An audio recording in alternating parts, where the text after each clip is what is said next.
O áudio que vocês vão ouvir agora é parte do podcast Xadrez Herbal. Caso vocês queiram ouvir mais sobre esse assunto e outros temas de política internacional, é só ir em xadrezverbal.com. Bem, passemos agora para o cheque, no qual eu e Felipe daremos um giro pelo velho continente, bem como traremos atualizações sobre a invasão russa à Ucrânia.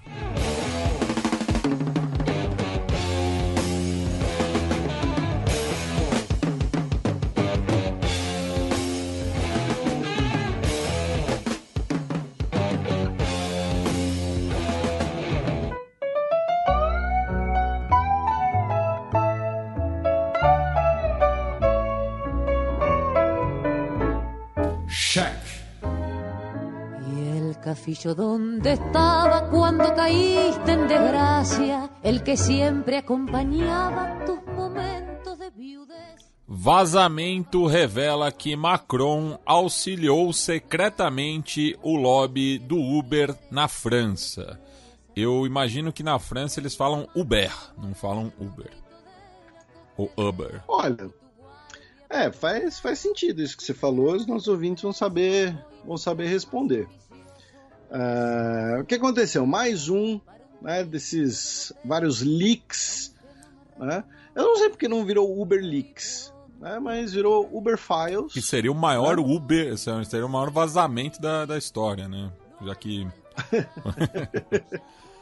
o Uber Papers, papelão. Papelzão.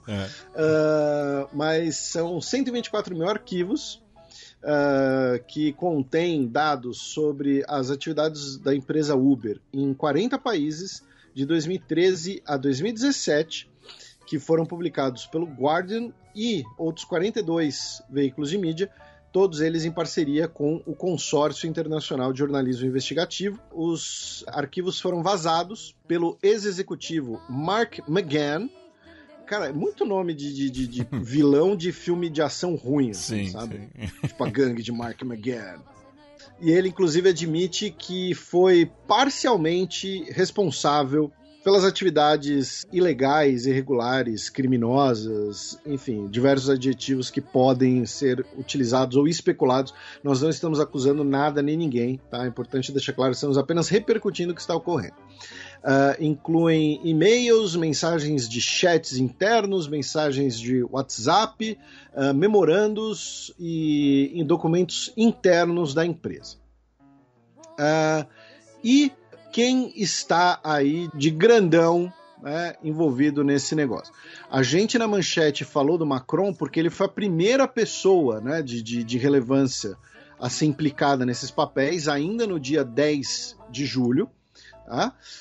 Porém, a gente já tem vários outros nomes aqui, né? O Macron, quando ele era ministro, né, de Assuntos Econômicos, Industriais e Digitais da França, né, quando o primeiro-ministro era o Manuel Valls e o presidente era o François Hollande, ele ocupou o cargo, né, entre agosto de 2014 e agosto de 2016, e ele, né, teria ajudado, né, ao Uber a estabelecer suas atividades na França. O George Osborne, né, o ex-tesoureiro, né, que é o ministro da Economia do Reino Unido, cargo que ele ocupou entre 2010 e 2016, sobre o David Cameron.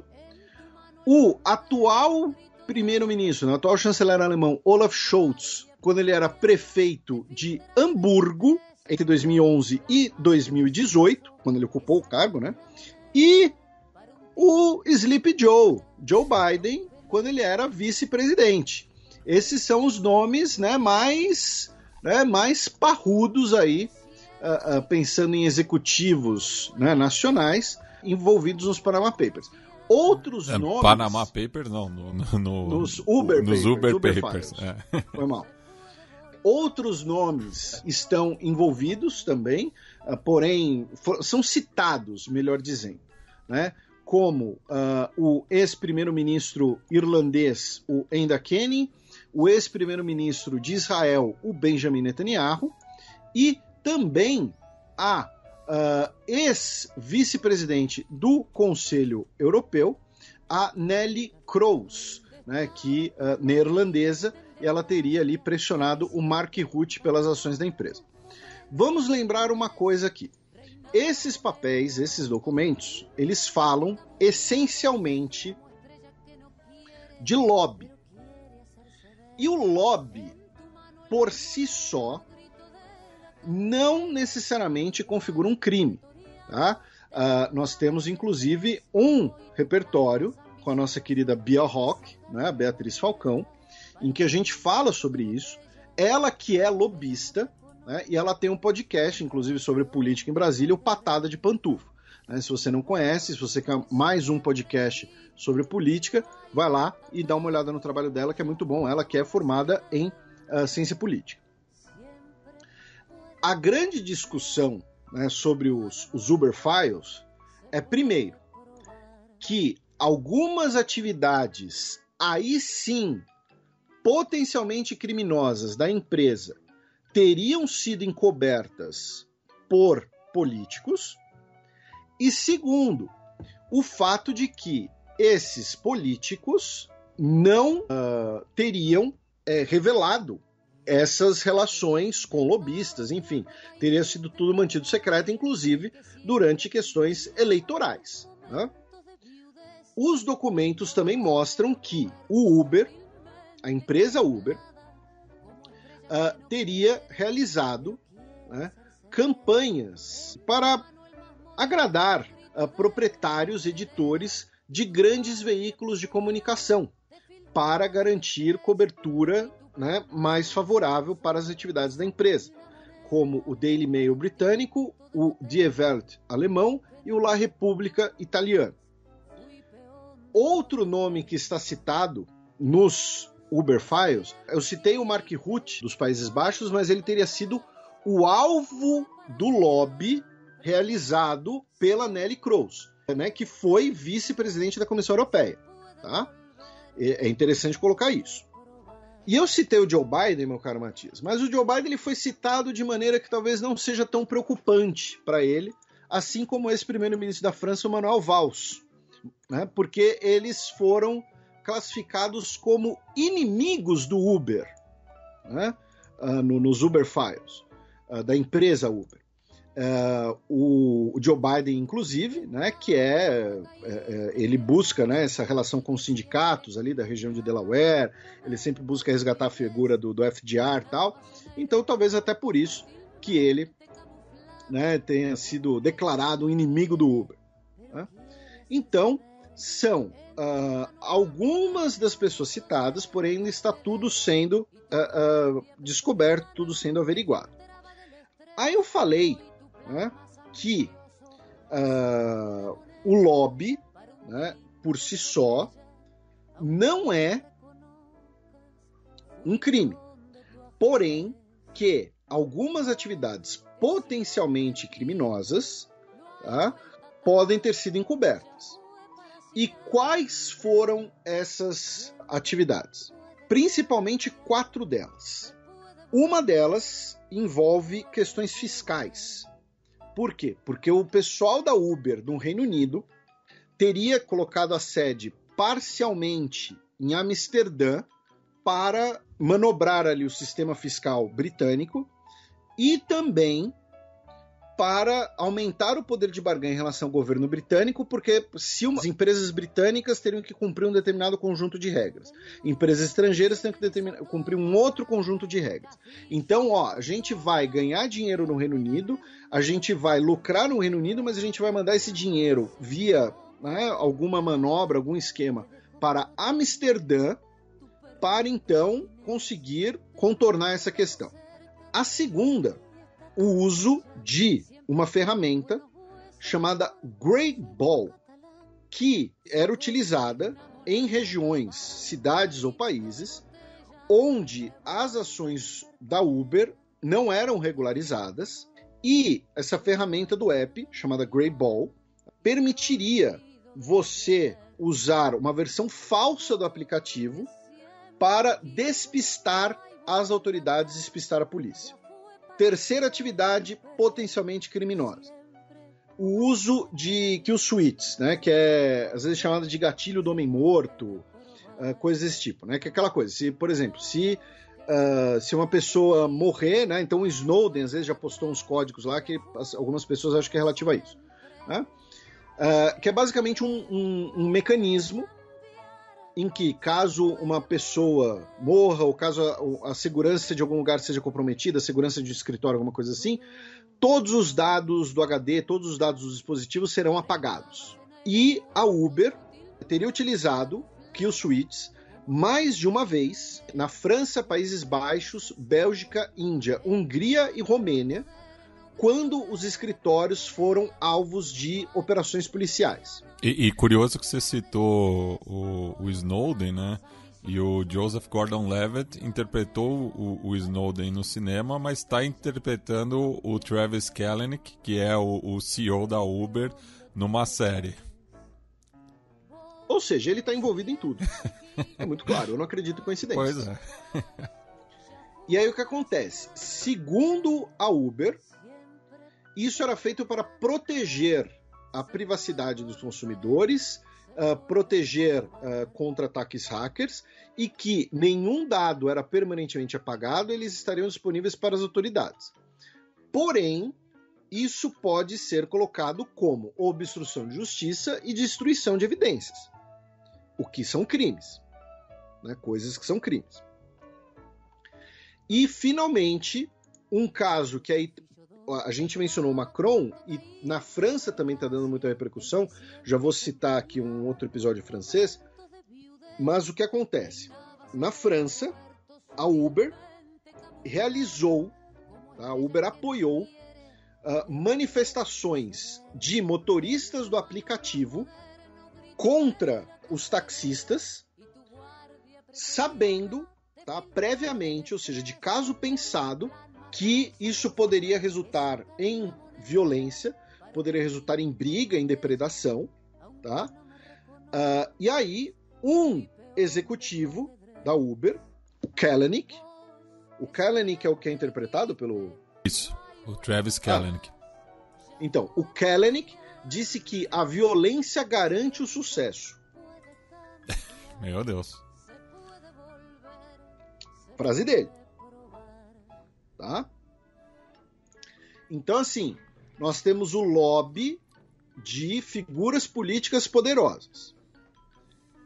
Isso, primeiro, pode prejudicar a imagem dessas figuras políticas, e segundo, pode revelar alguma má conduta dessas figuras políticas, embora o lobby por si só não seja crime.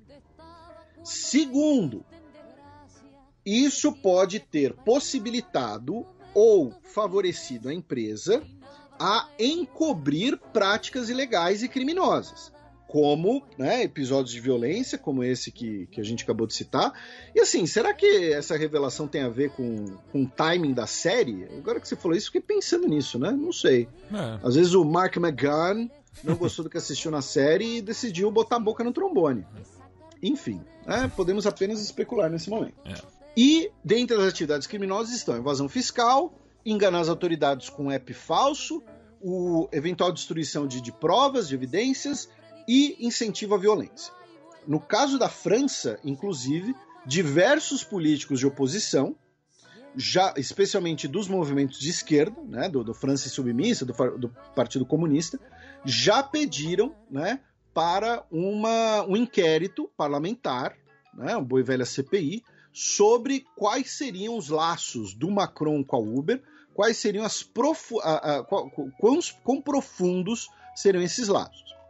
Segundo a matéria do Guardian, usando esses papéis, sobre o Macron especificamente, uma matéria gigantesca, tá, assinada por John Hanley e Harry Davis, tá, o Macron, ele teria dito para a Uber que ele já havia conseguido um acordo secreto com políticos de esquerda para garantir as atividades da Uber. Ele trocaria mensagens frequentes com executivos da Uber, tá? E, segundo ele tinha interesse em abrir, né, o que ele chama de lojinha fechada da indústria do táxi na França.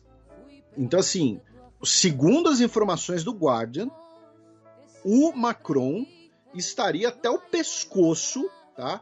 Envolvido com a Uber quando ele era ministro do governo François Hollande, tá? Trocando mensagens frequentes, dizendo que conseguiu um acordo secreto com os integrantes de esquerda do governo e que ele queria abrir, né, a indústria francesa, inclusive com classificações negativas, né, sobre os taxistas e como o táxi funciona na França, tá?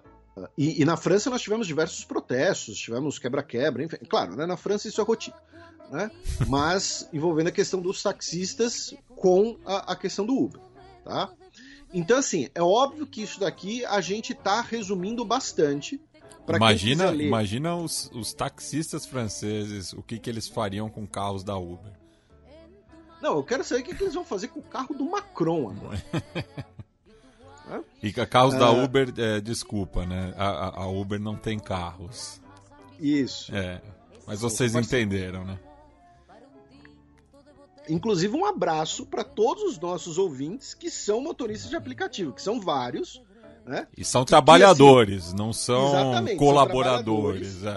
O que a gente está falando aqui é da empresa Uber, tá? Dos executivos da Uber, das ações. A gente não está falando do motorista, a gente não está falando, não, os taxistas são mais legais que os motoristas de aplicativos. Não, a gente quer que ambas as classes nos ouçam e ambas as classes prosperem e que os executivos da Uber tenham os seus podres revelados.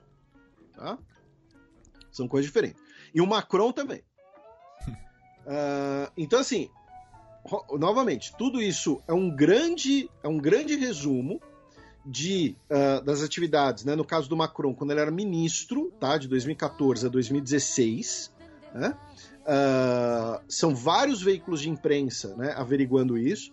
Aí, por exemplo, a BBC, eles ilustraram a matéria, né, com uma foto de 2016 com o premier Mark Rutte dos Países Baixos, a Nelly Kroes e o CEO da Uber, no escritório da Uber lá no Vale do Silício em 2016. Então, assim, a matéria da BBC, inclusive, a foto que ilustra, tá no escritório da Uber, no Vale do Silício, em 2016, está o CEO da Uber, o primeiro-ministro dos Países Baixos, o Mark Rutte, e a Nelly Kroes, e ela trata basicamente o Mark Rutte como um cara que, assim, que foi manobrado, tá? Foi, assim, foi um cara que, a Uber vai ser muito boa para os Países Baixos. Tá bom, então bora, é isso aí, é nóis.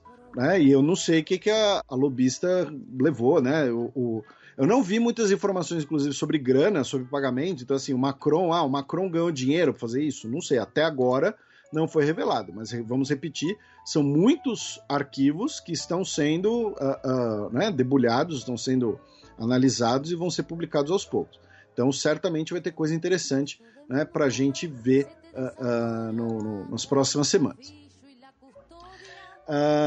Feita essa breve explicação sobre os Uber Files, Uber Papers, Uber Leaks, sei lá, Uber Files, né? Vamos girar pela Europa, começando justamente pela França, né? Já que a gente falou do Macron, onde as ondas de calor continuam, né? Temos vários focos de incêndio, especialmente no sul da França. Cerca de 1.000 bombeiros tiveram que ser mobilizados na região de Gard, tá? G-A-R-D. Paris também emitiu um alerta devido a altas temperaturas essa semana. Tá? Algumas regiões da França chegaram a 38 graus, que são temperaturas altíssimas, né, para os padrões franceses. Na segunda-feira, no início da semana, dia 11, o parlamento francês rejeitou uma moção de censura movida pela esquerda contra a primeira-ministra Elisabeth Borne. Teve apenas 146 votos. Basicamente, a mesma oposição à direita não votou a favor, porque o texto vinha da esquerda, especialmente por isso, melhor dizendo. Também na França, um ex-prefeito, né, ruandês chamado Laurent Bussibahuta foi condenado a 20 anos de prisão por cumplicidade no genocídio de 1994. Tá? Ele foi absolvido como autor, mas declarado culpado como cúmplice depois de 11 horas de audiência. Ele tem 78 anos de idade, foi condenado a 28 anos de prisão. Tá? as ações da empresa de energia francesa EDF, né, depois que o governo anunciou que pretende comprar, reestatizar a empresa, subiram essa semana. O governo francês vai ter que desembolsar mais ou menos 8 bilhões de euros para terminar sua completa nacionalização. E, finalmente, um relatório de anteontem, um relatório encomendado pelo Senado francês, concluiu que foram cometidos uma série de erros administrativos e que os torcedores do Liverpool foram injustamente acusados pelos erros da final da Champions League, né, que ocorreu em Paris, né, entre Liverpool e Real Madrid, no dia 28 de maio. O relatório... E a gente tinha comentado à época dessa estigmatização também, né? Dos torcedores ingleses, né? Principalmente do Liverpool, né? E o relatório se chama em francês, né, Final da Champions League, um fiasco inevitável, tá? Elencando diversos erros administrativos, inclusive tanto de autoridades nacionais francesas quanto de autoridades parisienses. Da França, a gente cruza os Pirineus para a Espanha, já que uma corte espanhola acatou o pedido de uma das filhas do ex-líder angolano José Eduardo dos Santos, pedindo para que o cadáver seja submetido a uma necrópsia, tá? Para determinar exatamente quais foram as razões da morte. Uma das filhas dele, a Tizé dos Santos, alega que existe motivo para considerar, para pensar em condições, circunstâncias suspeitas, tá? Da morte. Né? E aí pode ser inclusive uma disputa, aí, uma troca de acusações entre, né, os descendentes. Da Espanha, vamos para Portugal, né, onde o governo português teve que mobilizar um estado de contingência para mobilizar cerca de 3 mil bombeiros e 60 aviões para combater os incêndios causados pelas altas temperaturas em terras lusitanas. Tá? Lembrando que em 2017, né, já tinha programa, né, já tinha o podcast Xadrez Herbal, cerca de 100 pessoas morreram, né, durante os incêndios em Portugal. Até o momento, 29 pessoas tiveram que ser atendidas com ferimentos, mas felizmente, por enquanto pelo menos, nenhum óbito. Aí de Portugal a gente pega um barquinho, vamos até o Mar do Norte, né, vamos ali comprar bacalhau, a aliança mais antiga do mundo, né, entre Portugal e Reino Unido, com algumas notícias britânicas. Começando pelo final de semana, dia 9 de julho, quando o Partido Trabalhista oficializou o pedido que a gente comentou no mais recente programa. Né? No programa da semana passada, dia 8 de julho, a gente comentou que o Boris Johnson teria se encontrado com um ex-agente da KGB russo, o Alexander Lebedev. E aí o Partido Trabalhista oficializou o pedido que esse encontro seja investigado pelo parlamento. Essa semana começou a eleição interna, né, pelo Comitê 1922, o órgão, né, dentro do Partido Conservador, dentro do parlamento, para definir o novo premier. Né, lembrando que são várias rodadas de votação. Aí na primeira rodada, os dois, na segunda rodada, melhor dizendo, né, os dois menos votados são eliminados. Aí na terceira rodada tem mais um eliminado. O Rishi Sunak, ele foi o mais votado tanto na primeira rodada, com 88 votos, o que dá mais ou menos um quarto, e depois levou 101 votos, o que dá 28% dos votos. Em segundo lugar, fica a Penny Mordaunt, né, que a gente falou dos dois, né, no último programa, né, ele que pode ser o primeiro-ministro, né, não branco da história do Reino Unido, ele que é de origem indiana, né, de família indiana. A Penny Mordaunt, que é considerada a candidata mais técnica, mais neutra ali. Em terceiro lugar está Liz Truss, que é a atual secretária de Relações Exteriores, né, que agrada os brexiteers. O Ben Wallace, né, o secretário de Defesa, que era o favorito das pesquisas, ele rejeitou concorrer, tá? Ele tirou o próprio nome e não apoiou ninguém, não declarou apoio a ninguém. Talvez esteja pensando nas futuras eleições, não sei. E no caso do Rishi Sunak é interessante, né? Porque eu fui ler um pouco mais sobre ele. Então, né, o que acontece? Ele nasceu em Southampton, de pais indianos. O pai dele, inclusive, foi criado no Quênia, né, como parte de população de origem indiana que foi, né, levada para as colônias britânicas na África forçadamente. E o que acontece? Pode ser uma manobra, uma tática válida, né, do Partido Conservador de buscar agradar outros eleitorados, um eleitorado mais jovem. Ele, inclusive, ele tem 42 anos de idade apenas, um eleitorado tanto mais jovem quanto o eleitorado mais progressista, né, pelo fato dele ser de origem indiana. Então você tem um primeiro-ministro não branco pela primeira vez.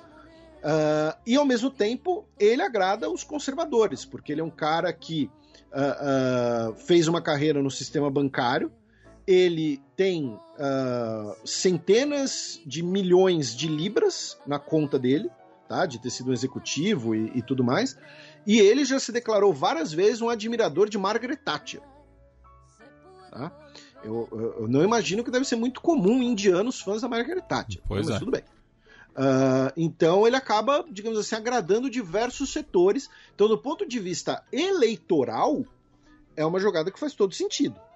Então, ele agrada os conservadores por ser um cara de sucesso no mercado financeiro, no mercado privado, elogia a Margaret Thatcher, fez parte de vários governos conservadores, inclusive, né, foi ministro da Economia do Reino Unido por 2 anos, e agrada também outros setores que podem votar com os conservadores, setores indecisos e tal, especialmente os liberais-democratas, né, os que votaram nos liberais-democratas, pelo seu histórico familiar e tudo mais. Então, do ponto de vista eleitoral, faz muito sentido essa eventual escolha. Ainda no Reino Unido, falar de um assunto delicado, tá? Então, assim, um assunto que passa por violência de gênero. Então, quem tiver com crianças, tal, enfim, ou preferir adiantar um pouco o programa, tá? Fica um aviso. Mas essa semana foi publicado um relatório, depois de 3 anos de investigação, uma quadrilha que operou por 40 anos num esquema de exploração sexual na cidade inglesa de Telford.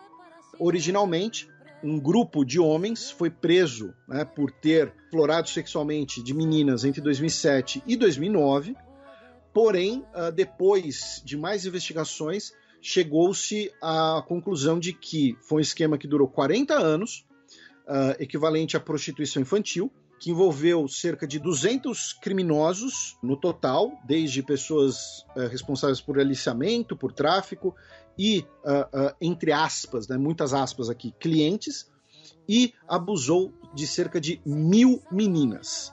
E temos também, junto com tudo isso, uma questão de que a inação policial teria colaborado para as ações dessa quadrilha, e essa inação policial teria sido derivada por pressões para evitarem acusações de preconceito e racismo, já que essa quadrilha é formada basicamente por nacionais ou descendentes de pessoas do Paquistão e de Bangladesh.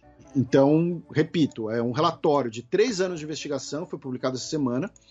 Foram feitas 47 recomendações para as agências envolvidas, inclusive agências policiais. Nós já tivemos pelo menos 9 condenações. É possível que esse relatório leve a mais acusações criminais, mais processos, né, o que pode levar a mais prisões. A maior pena de prisão foi de 18 anos a um homem chamado Adel Ali, por 11 acusações diferentes. E, repito, o relatório foi publicado nessa semana, no último dia 12 de julho. Para quem quiser ler, repito, é um assunto bastante delicado, mas a imprensa inglesa está, por motivos óbvios, inclusive, falando bastante desse tema.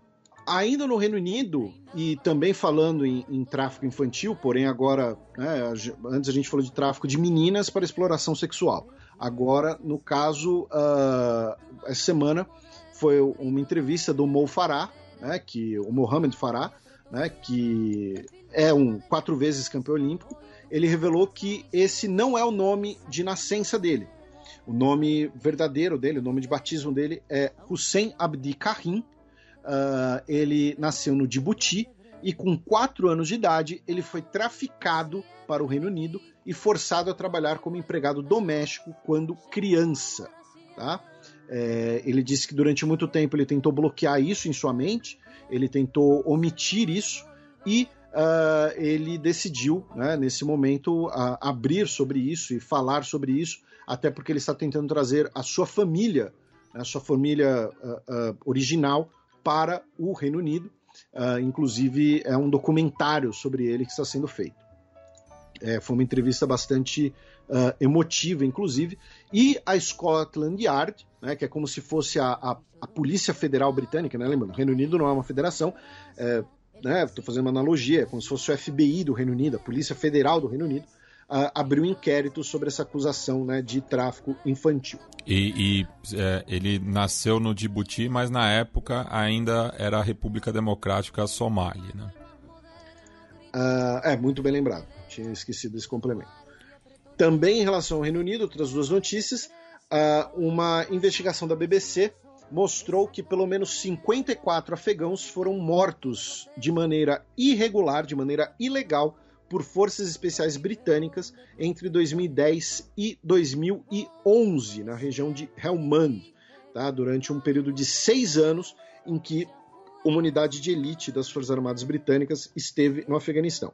Ou seja, se você pensar que em 6 meses 54 pessoas foram mortas de maneira irregular, né, passam as contas. E também no Reino Unido tivemos uma manifestação no último dia 12 de julho, que é a data, né, de quando marca a ascensão do rei protestante Guilherme de Orange, né, 12 de julho de 1690, e aí tivemos uma celebração dessa data em Belfast e outras cidades da Irlanda do Norte, que é o Dia Laranja, né, então e é uma manifestação, claro, dos unionistas, né, dos pró-Reino Unido, e aí tivemos muitas operações de segurança temendo algum problema, algum incidente, porém, felizmente, nada ocorreu, tudo decorreu de forma tranquila na Irlanda do Norte. Viralizou um vídeo que daí eu não sei aonde foi situado, mas que passava, né, uma banda marcial e um homem com uma bandeira da República da Irlanda jogava uma lata de lixo e o pessoal ia para cima da casa dele e quebrava a vidraça, mas felizmente não passou disso.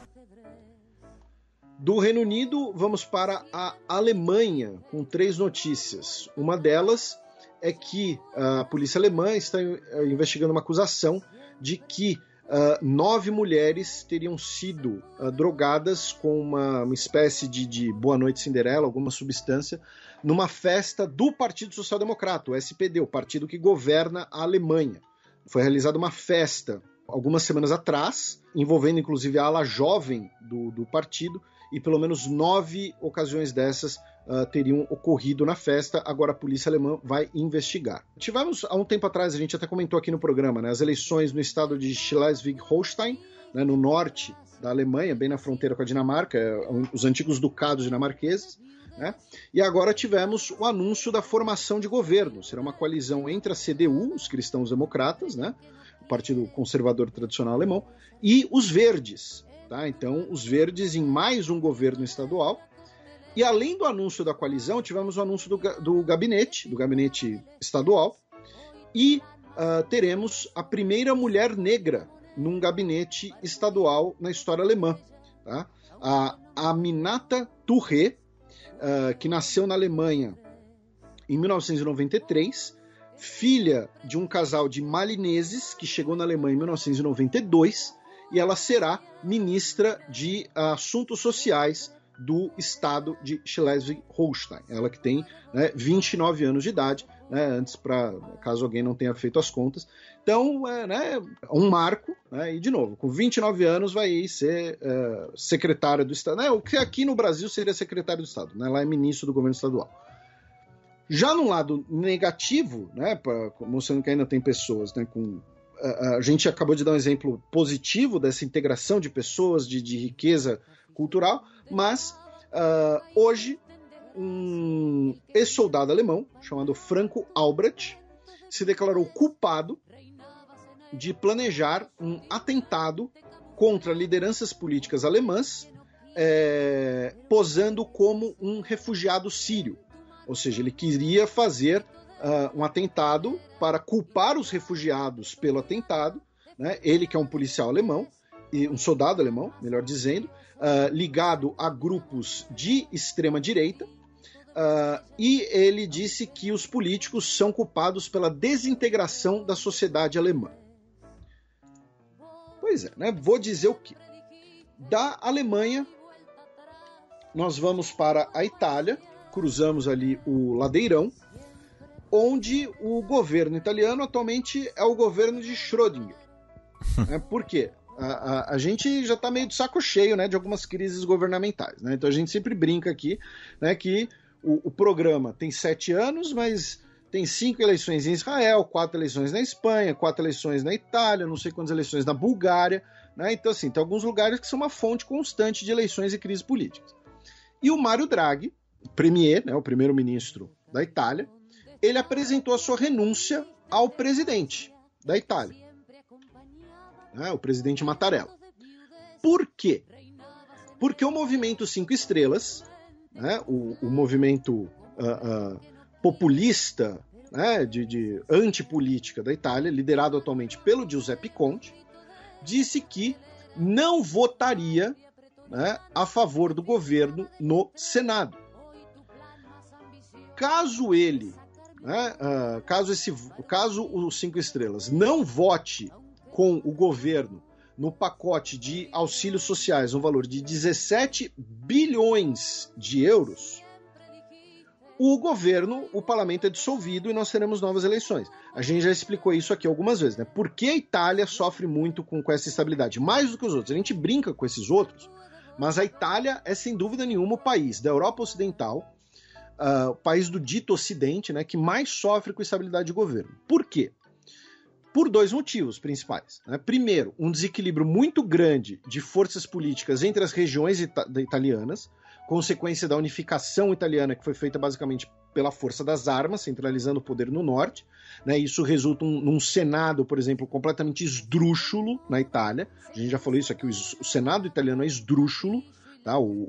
Né? Então, assim, o Senado brasileiro é o quê? Cada estado tem 3 senadores. Senado dos Estados Unidos, cada estado tem 2 senadores. Na Itália, não. Você tem um Senado proporcional que segue uns cálculos bizarros, então você tem um Senado gigantesco, inchadíssimo, enfim. E segundo, o Mussolini, né, ele é o grande exemplo, né, usando o termo do pessoal do marketing, né, ele é o case, né, de cara que foi pouco a pouco corroendo as instituições para se tornar um líder totalitário. O Mussolini chega ao poder via uma demonstração de força, né, a Marcha sobre Roma, em 1922, e depois foi corroendo as instituições, concentrando todo o poder nele. Para evitar que isso acontecesse de novo, a Constituição italiana do pós-guerra, ela tira muitos poderes executivos, ela fragmenta muitos poderes. Então, basicamente, o que acontece é o seguinte: se o parlamento votar contra o primeiro-ministro na Itália, pum, tá dissolvida a eleição. Não tem crise política, não tem governo de minoria, não tem muito espaço para negociação. Porque a intenção era evitar que um primeiro-ministro se tornasse muito forte, para evitar que acontecesse de novo o que aconteceu com Mussolini, que tivesse um novo Mussolini. Então, quando os 5 Estrelas viram e falam, olha, só para os nossos ouvintes terem ideia dos números, né? Na Câmara Baixa, na Câmara dos Deputados italianas, nós temos 630 assentos. O Movimento 5 Estrelas tem 104 desses assentos, tá? Na hora que o Movimento 5 Estrelas vira e fala, olha, Mário, não vamos votar com o governo, ele fala, ferrou. O Super Mário, lembrando que era o apelido dele, Super Mário. A gente falou bastante dele na ascensão, quando ele foi, né, quando ascendeu o governo 17 meses atrás. E aí ele, antecipando esse cenário, esse aviso do Giuseppe Conte, chegou pro Mattarella e falou, olha, vou entregar o cargo, você dissolve o parlamento e convoca novas eleições. E o Mattarella falou, não, você vai ficar aí, não aceitou a renúncia. Uma charge... E convidou o Mário Draghi a fazer isso perante o parlamento, né? Uma charge na Itália, falou, porque não sei se os nossos ouvintes vão lembrar, né? O Mattarella ele foi reeleito presidente italiano recentemente, sendo que ele não queria ser. Ele foi reeleito à revelia própria, né? Mas que o parlamento italiano não conseguia chegar num nome, numa eleição indireta, e aí botaram o Mattarella. E a charge é o Mattarella falando assim, se não deixar eu me aposentar, eu não vou deixar ninguém se aposentar. Então, basicamente, ele falando, ó, você que se vira, então. Né? Falando mais sério, né? Ele basicamente disse não aceitar a renúncia, disse, né, o que você mencionou, né, de apresentar a renúncia no parlamento, ou então tentar negociar. Né? tentar negociar com os outros partidos. Né? Então, aí nós tivemos o voto com boicote do Movimento 5 Estrelas, o placar, né, teve o apoio, e aí a ação do Mário Draghi foi aprovada, tá? Melhor dizendo. Então, o que acontece? Começaram a falar, não, o Mário Draghi, na verdade, ele quer forçar a dissolução do parlamento para pedir novas eleições, para então ter uma bancada maior no próximo parlamento. Então ele estaria tentando, na verdade, exagerar esse boicote dos 5 Estrelas do Giuseppe Conte, né, para forçar uma nova eleição para aumentar o seu poder. Ainda existe a possibilidade, né, de você ter uma reforma ali da coalizão. O fato é, o Movimento 5 Estrelas, por sua vez, ele sabe, né, que eles serão os grandes derrotados da próxima eleição, junto com a Liga Nord. Por quê?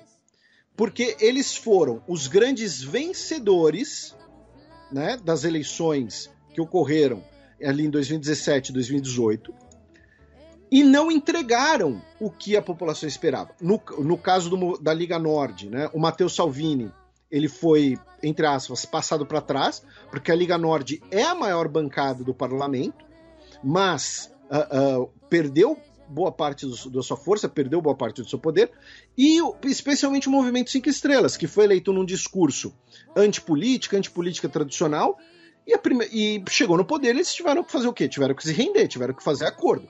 Né? Esses candidatos que falam antipolítica tradicional, sempre vai acontecer isso. Né? Então, hoje, as pesquisas colocam que a Liga Nord passaria de maior bancada para terceira bancada, e o Movimento 5 Estrelas passaria de segunda maior bancada para potencialmente a quinta bancada do parlamento. Hoje as eleições seriam disputadas entre quem, então?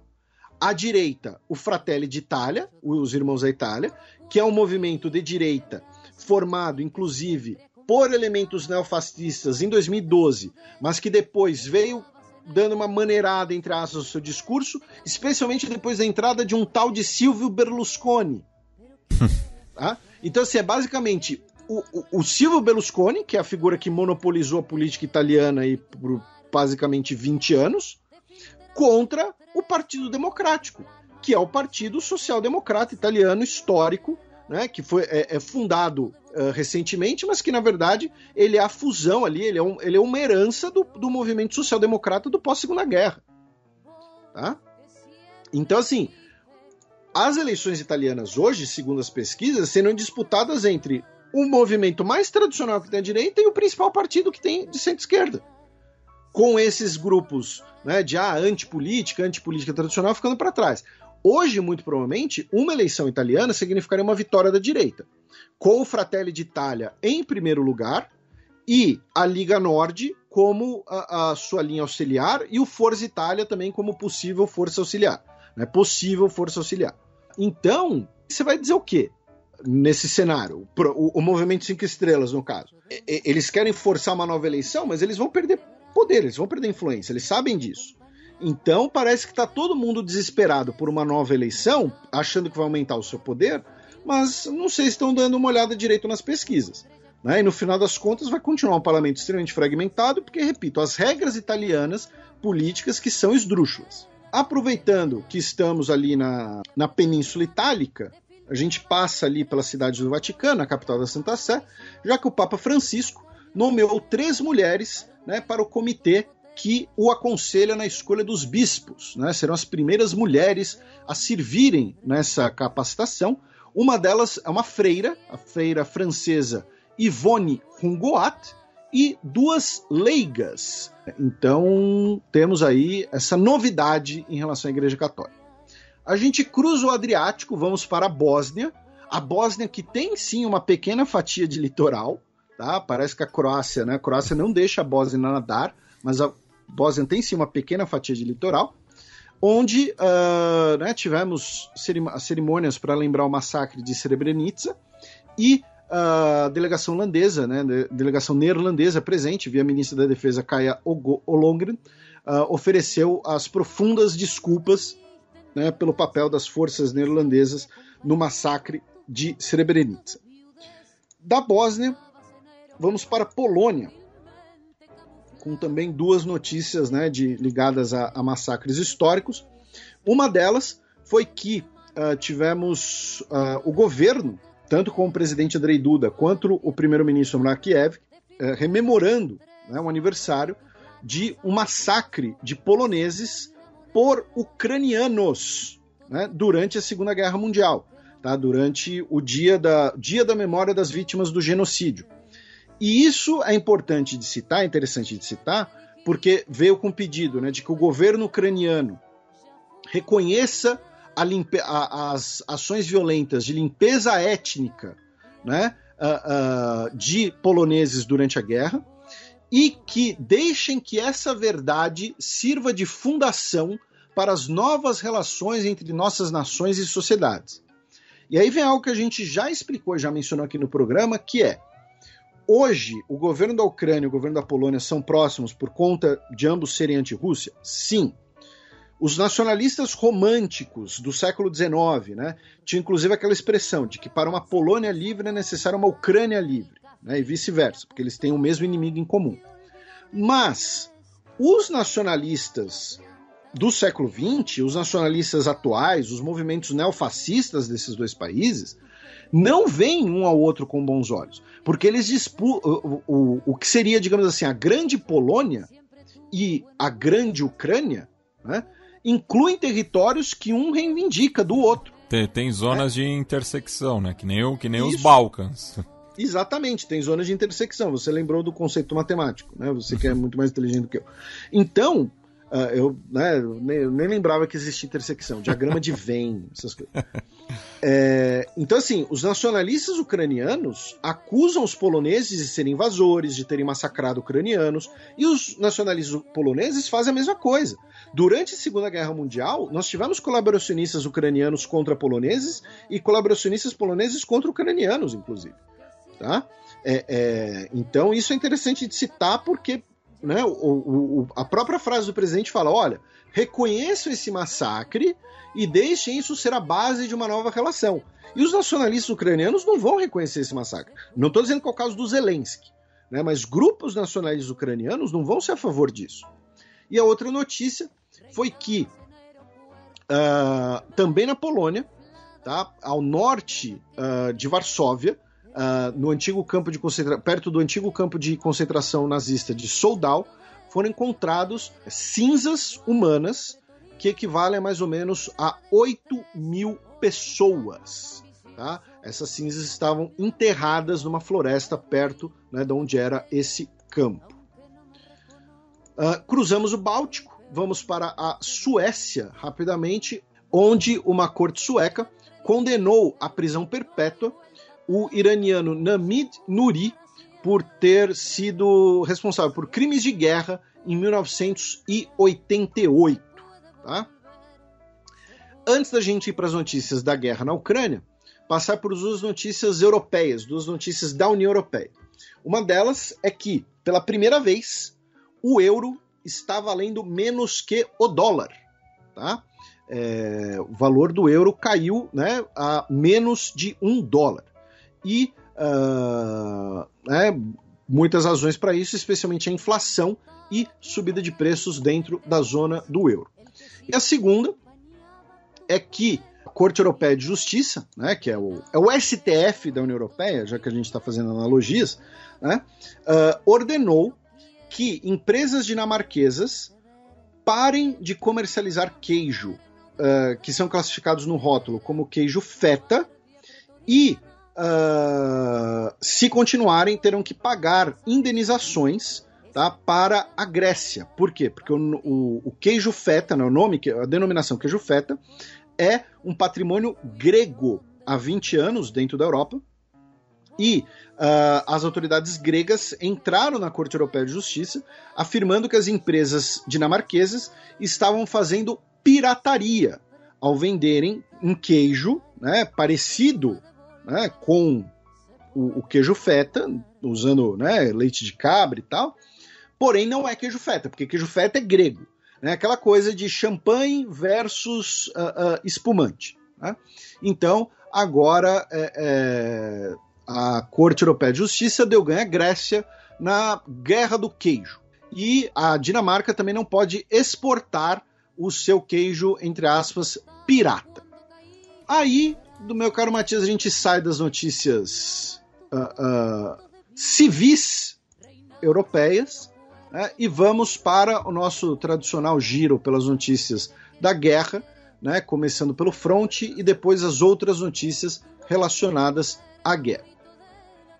No fronte, especificamente, né, essa semana tivemos uma ofensiva renovada, né, da Rússia na região de Donetsk, né, já que o Oblast de Donetsk ainda não foi, né, totalmente controlado pela Rússia, né, e dentro dessa ofensiva nós tivemos um ataque a mísseis contra a cidade de Chasiv Yar, que deixou pelo menos 48 pessoas mortas, incluindo diversas vítimas civis. Tá? O governo ucraniano classificou o ataque como um ataque terrorista, tá? Já o governo russo disse que foi um ataque contra nacionalistas neonazistas que estavam utilizando civis de escudos humanos em prédios residenciais. Tivemos mais um líder, né, mais um administrador pró-Rússia de terra, de territórios, né, ucranianos, no caso agora em Velik Burluk, que foi assassinado, né, muito provavelmente por ucranianos operando atrás das linhas, né, guerrilhas ucranianas contra as forças russas, e mataram ele como um colaborador, digamos assim. Né? E talvez a principal notícia do front tenha sido o ataque ucraniano contra a cidade ucraniana no Oblast de Kherson, que atualmente está ocupada pela Rússia, a cidade de Nova Kakhovka, que rendeu imagens que alguns dos ouvintes devem ter visto, de um cogumelo pós-explosão, numa altura gigantesca, assim, os prédios da cidade ficam minúsculos. Muito provavelmente, né, o alvo foi um depósito de munições russo, que foi atingido de longa distância pelos sistemas HIMARS, né, o High Mobility Artillery Rocket System, que foram fornecidos pelos Estados Unidos para a Ucrânia. Tá? Não se sabe, foram revelados diferentes números de mortes, né? Então, segundo a Ucrânia, mais de 50 militares russos foram mortos. A Ucrânia, que também estaria utilizando esses sistemas para atingir centros de comando russos, porém, repito, as imagens circularam e assim, é uma explosão gigantesca que muito provavelmente era um depósito de munição. Tá? Então, acho que até pelo fato dessas imagens terem circulado bastante, que acho válido a gente comentar aqui. Falando de outras notícias, né, conectadas à guerra, né, mas não diretamente do front, os primeiros navios ucranianos carregando grãos conseguiram sair rumo ao Mar Negro agora pelos portos no Danúbio. Tá? A Ucrânia está utilizando agora terminais fluviais pelo Danúbio, e isso também é possível pela tomada da Ilha da Serpente, né, que a gente mencionou, porque a Ilha da Serpente ela fica perto, né, da saída ali da bacia do Danúbio, então passa ali inclusive por território de Moldova. Então a Ucrânia anunciou que navios ucranianos estão passando agora pela bacia do Danúbio, porém ainda não será suficiente para aliviar completamente as exportações e tudo mais, porque não é uma via que foi feita para isso e não comporta navios muito grandes. Né? Inclusive, nesse sentido, as Nações Unidas, né, que estão presentes em Istambul, né, nós temos agora, nós temos nesse momento, né, nesse momento não porque eles devem estar dormindo, né, mas nesses dias correntes, nós temos reuniões em Istambul, mediadas pelas Nações Unidas, mediadas pelas Nações Unidas e pela Turquia, com delegações de Rússia e de Ucrânia, para lidar não com a paz, não com o fim da guerra, mas para lidar especialmente com a questão dos grãos, tá? do comércio de grãos pelo Mar Negro e a passagem de navios cargueiros, de navios comerciais ucranianos pelas águas do Mar Negro. Tá? Segundo as autoridades da ONU, um acordo está próximo, tá? Muito provavelmente, repito, mediado pela Turquia. Segundo o governo turco, inclusive, cerca de 130 navios carregados estão prontos para transitar assim que for chegado a um acordo, o acordo que inclui, né, também a livre passagem, né, a garantia de que você não vai atingir esses navios. E aí, claro, né, fica uma troca também de acusações. Então a Ucrânia fala, olha, queremos exportar trigo, o mundo precisa do nosso trigo e o navio tem que passar. A Rússia vai falar, tá, mas como é que eu vou saber que o navio também não está levando armamento, que o navio não está fazendo não sei o quê? Então ele pode ser um alvo legítimo. Então tem que se criar ali algum mecanismo, muito provavelmente usando um país neutro, nesse caso a Turquia, para garantir, né, esse fluxo comercial. Essa semana chegaram os primeiros recrutas ucranianos no Reino Unido, né, para início de treinamento militar. A ideia é que o Reino Unido treine até 10 mil novos recrutas ucranianos pelas próximas semanas para lutarem na guerra. O Canadá, por sua vez, no programa passado a gente mencionou, né, que a diáspora ucraniana no Canadá estava pressionando o governo a não permitir que uma turbina, né, que estava sendo reparada no Canadá fosse devolvida para a Rússia, uma turbina de justamente gasodutos. Porém, o Canadá devolveu a turbina sem sanções, tá? E por conta disso o governo ucraniano convocou, tá, o embaixador canadense em Kiev para prestar satisfações, dizendo que a devolução das turbinas do Nord Stream 1 para a manutenção do Nord Stream 1 foi algo completamente inaceitável, uma manifestação de fraqueza e que vai fortalecer o extermínio de ucranianos pelo esforço russo. Tá? E aí, o que acontece?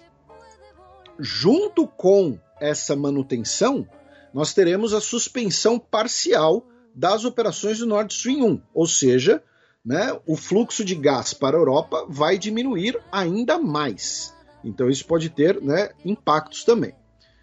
Falando em relações diplomáticas, meu caro Matias, o governo ucraniano anunciou que vai substituir os seus embaixadores na Alemanha, na Índia, na Tchequia, na Noruega e na Hungria. Tá? Nesse caso, assim, a Alemanha é um país que tem sido acusado, né, pela Ucrânia de estar muito em cima do muro. A Índia é um país que claramente tem apoiado mais a Rússia. A Hungria também tem sido mais pró-Rússia.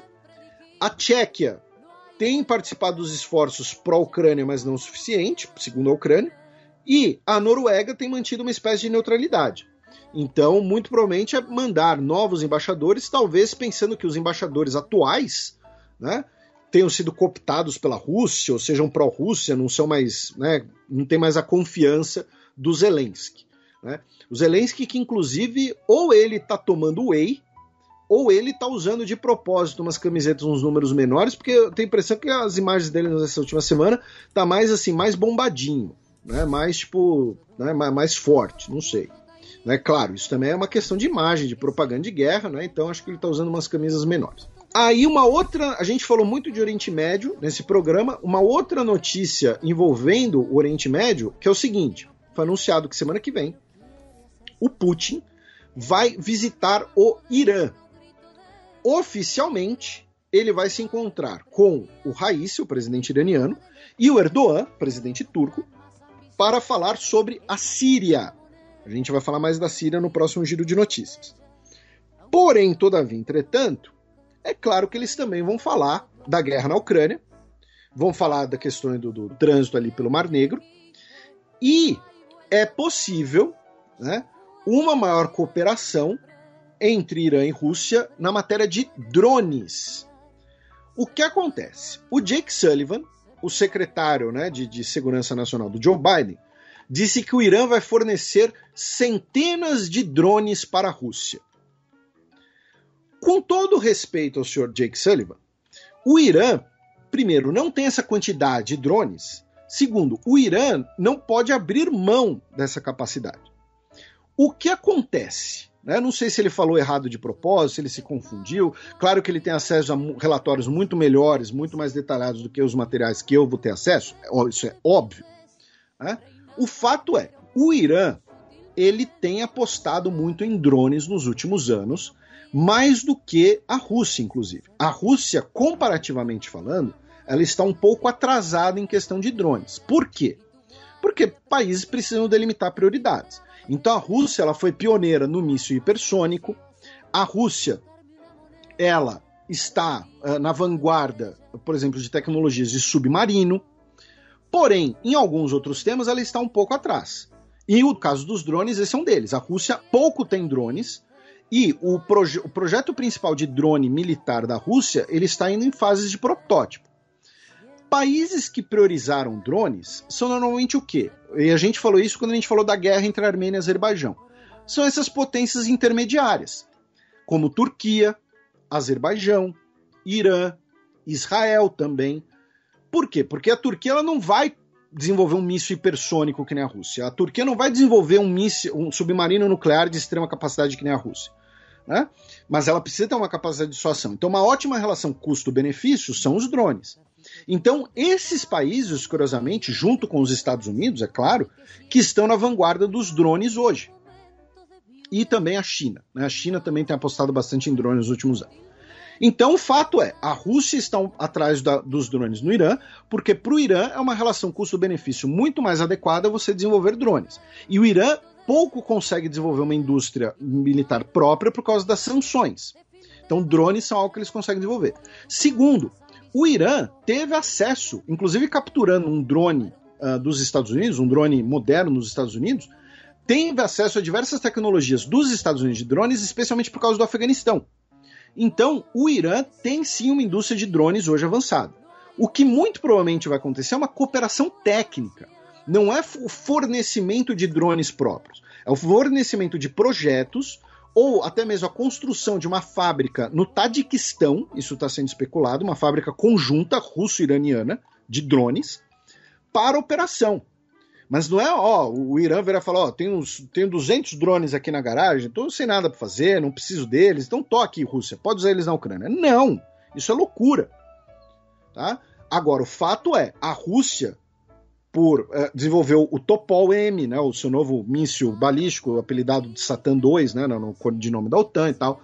Então, no ramo de drones, o Irã, Turquia, essas potências intermediárias estão sim mais avançados do que algumas outras potências, como o caso da Rússia. Então, é possivelmente isso. Outra questão interessante é que a Rússia abriu os terminais que estavam parados para manutenção, os terminais de petróleo saindo do Cazaquistão, passando ali pelo Cáspio. Tá? Então, isso deve aumentar o fluxo de petróleo no cenário internacional. Tá? Então, porque era algo que, inclusive, estava sendo pedindo para decidir sobre o pagamento de royalties. Tá? Tinha uma corte russa, precisando decidir o caso sobre o pagamento de royalties, porque tinha uma divergência lá em relação à exploração de hidrocarbonetos no Mar Cáspio. Para a gente concluir aqui, agora uma leva de notícias mais factuais, tá, gente? O Putin decretou, né, um fast track para que todo e qualquer cidadão ucraniano adquira a cidadania russa. Tá? Antes estava para Crimeia, Donetsk e Luhansk. Agora, basicamente, todo cidadão ucraniano vai poder solicitar a nacionalidade russa de forma mais fácil. A Rússia pretende estender a proibição da chamada propaganda gay, né, para todas as classes sociais, todas as demografias, incluindo adultos. E a Rússia, inclusive, usou a lei da propaganda gay para multar um jornalista contra a guerra. O jornalista fez um texto, tá, dizendo que a guerra era um absurdo, era um frenesi imperial, e ele foi enquadrado como propaganda gay. Né? Não sei porquê, mas enfim, não precisa ter porquê. Né? O Ministério da Defesa, o ministro da Defesa ucraniano, né, Oleksiy Reznikov, deu uma entrevista dizendo que a Ucrânia, deu uma entrevista ao The Times, dizendo que a Ucrânia vai mobilizar 1 milhão de homens para retomar as regiões do sul, como Kherson. Isso muito provavelmente é uma bravata, tá? Para manter ali, né, o apoio militar ocidental, para manter inclusive a moral interna, porque hoje a Ucrânia dificilmente dispõe de 1 milhão de soldados. O que a Ucrânia deve ter são 1 milhão de reservistas que precisam ser equipados e treinados e tudo mais. A Lego anunciou que vai sair completamente do mercado russo. Tá? A Lego já tinha pausado, né, o envio de novos carregamentos, de novos produtos, mas agora anunciaram que vão sair completamente do mercado russo. Agora, se fosse russo, eu estava na rua protestando, porque sem Lego ia ser complicado. Brincadeiras à parte, a Coreia do Norte anunciou que reconhece a independência de Donetsk e de Luhansk. Por conta disso, a Ucrânia suspendeu os laços diplomáticos com a Coreia do Norte por essa decisão. A Coreia do Norte se torna, então, o terceiro país do mundo a reconhecer Donetsk e Luhansk como independentes. No último dia 13 de julho, o governo da Lituânia anunciou que vai permitir que os produtos russos transitem por seu território rumo a Kaliningrado, excluídos produtos de uso bélico, tá? O que inclui, por exemplo, ferro e aço. Tá? Mas todos os alimentos e tudo mais vão poder voltar a transitar por terra rumo a Kaliningrado. A Hungria anunciou um estado de emergência energética, né? Renovou o seu estado de emergência agora por questões energéticas, né? A Hungria que nos últimos anos tem usado bastante essa questão de declarar estado de emergência, e a Hungria que é um grande consumidor de gás e petróleo de origem russa. Tá? Um homem britânico chamado Paul Urey, que estava sob poder de separatistas, morreu na prisão aos 45 anos. Ainda não foi declarado a causa-morte, se ele foi vítima de maus tratos, alguma coisa assim, mas morreu na prisão. O governo britânico já disse que exige esclarecimento sobre a morte do seu cidadão. E finalmente uma notícia de hoje, tá? O Putin trocou o comando da Roscosmos, né? A agência espacial russa, colocando o Yuri Borisov, o ex-vice-primeiro-ministro e ex-vice-ministro da Defesa, como chefe da agência. Esse anúncio foi feito pouco antes de um outro anúncio, em que Rússia e Estados Unidos vão retomar a cooperação nas viagens para a Estação Espacial Internacional. Tá? A NASA e a Roscosmos vão retomar a cooperação para as viagens rumo à Estação Espacial Internacional.